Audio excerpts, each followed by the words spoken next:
History has a way of getting away from us, whether it be omitted by victors or abstracted by time. But it's there. You can feel it. There's a violence to silence. The truth, the hard truth, the uncomfortable truth, is often buried deep in the soils of a soul. This is a story about digging up this truth and breaking the silence that hurts us all. This is a story about a conversation that can heal us. All right, sound speeding? Speeding. Camera's good? Rolling. Yeah, we're rolling. Good. All right, how you doing, Dr. Sluters? Tell us a little bit about yourself and some of the work you do here at LSU. Been here 20 years, doing research on these kinds of topics. And then, it was during COVID, spending some time on the internet, reading a bunch of stories, and read one about different universities in the South, Clemson and University of Richmond, that had found plantation cemeteries on their campuses recently. So kind of a light bulb went off that, well, I knew this used to be a plantation, but never really thought about it too much before. Never thought about doing research here, but I started digging into the documents, and I've been using those archives for years doing my research on other topics, and also in Bing, found references to a cemetery. My name is Stephen Carl Finley. I am the inaugural chair of the Department of African and African American Studies at Louisiana State University. My first thought about slavery and LSU, I already had a context. I mean, even the house where I live, where we are right now, this was sugar plantation. So when I heard the hints a few years ago about slavery and LSU, it wasn't surprising.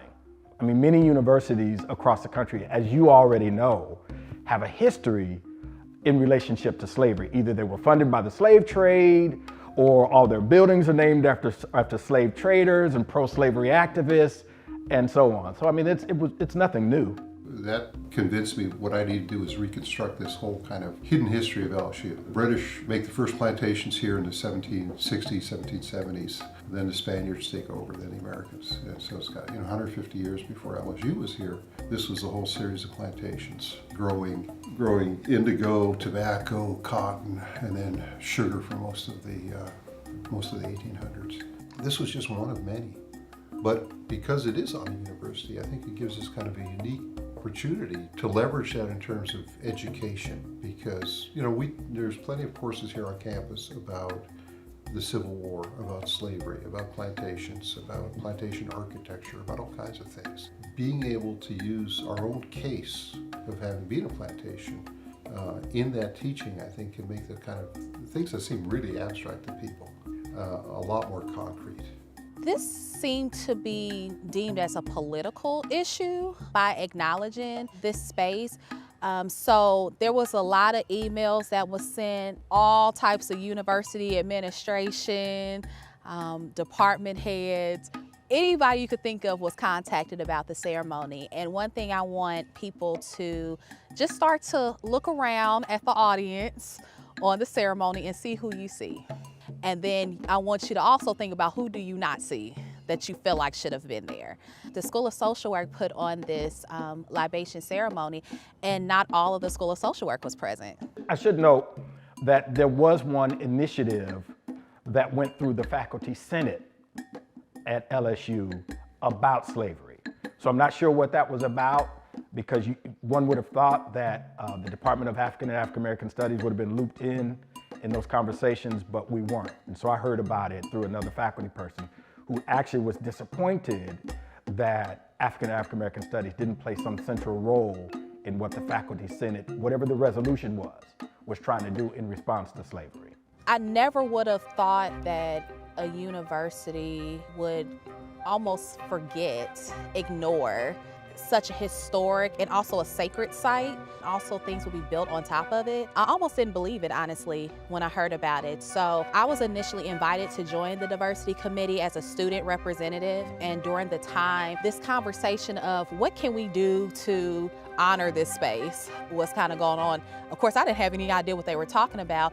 And so I had to Google, and there was very little information, even online at the time, around like what was this space, what was it even prior to LSU. LSU, and then also what was this cemetery and where was it located? Like, I had to do a lot of digging. And so when they decided to do a libation ceremony, I thought that that was the best way to honor them, especially because you're talking about people of African descent, and what's the best way to try to reconnect them than to do a ceremony that's really based off of African tradition.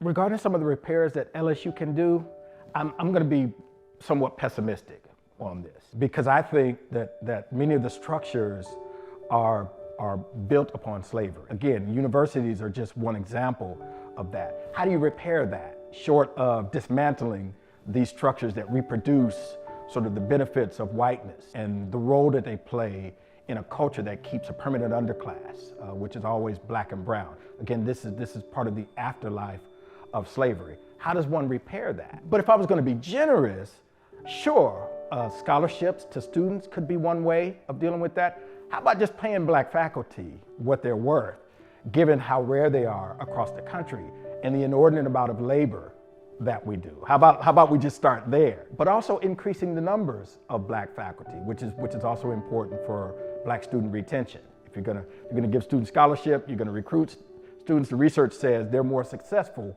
when you have more African American faculty. I think the answers really need to come out of a discussion that involves scholarship. And I think, what I'm most interested in is the geographer's place, and how do people think and feel about places like LSU's campus.